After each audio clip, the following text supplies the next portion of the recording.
It started with a tip, quiet, uneasy, the kind of call that doesn't just go away. Someone told police there was a child who hadn't been seen in months. A boy, 10 years old. And what officers would eventually uncover inside a Rock Island, Illinois home would become a case that's as disturbing as it is difficult to fully understand. When police first knocked on the door, nothing seemed immediately out of place.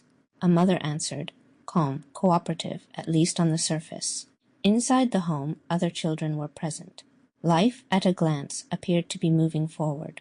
But when officers asked a simple question, "Do you have a son named Zion?" the answer stopped them cold. She said no.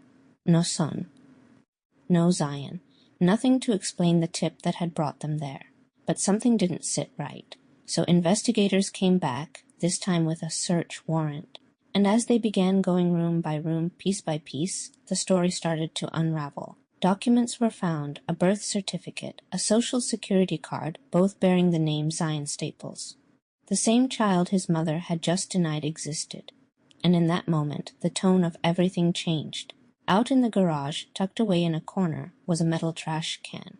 Inside it, investigators made the discovery that confirmed their worst fears. The body of a child, 10-year-old Zion. He had been there for months. What investigators would later piece together is a timeline that raises more questions than answers. Zion is believed to have died back in December of 2022, possibly from a gunshot wound while handling a firearm. Some accounts suggest it may have been accidental. But even now there are uncertainties, questions about exactly what happened in those final moments that may never be fully resolved. What is known is what came after. Instead of calling for help, instead of reporting his death, his body was moved. First kept inside the home, then later placed in that garage, hidden, concealed. Prosecutors would later say this wasn't just panic. It was a deliberate decision, tied to continuing to collect benefits in his name. Investigators described efforts to mask the smell, to keep the reality of what had happened from being discovered. All the while, life inside that house continued. Other children living there, neighbors noticing nothing unusual. A silence that stretched on for 7 months.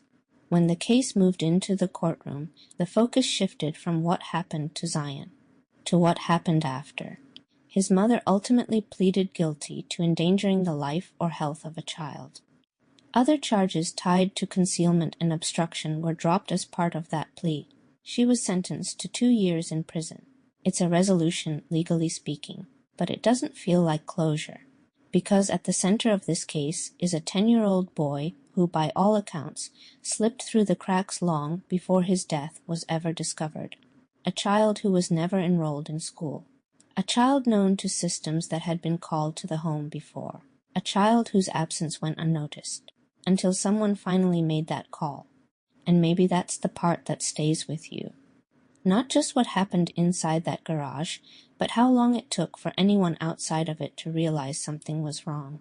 This case may be closed in the eyes of the court, but the questions it leaves behind, about oversight, about responsibility, and about how a child can disappear in plain sight, those are far from over. This is Case and Cues with Carrie.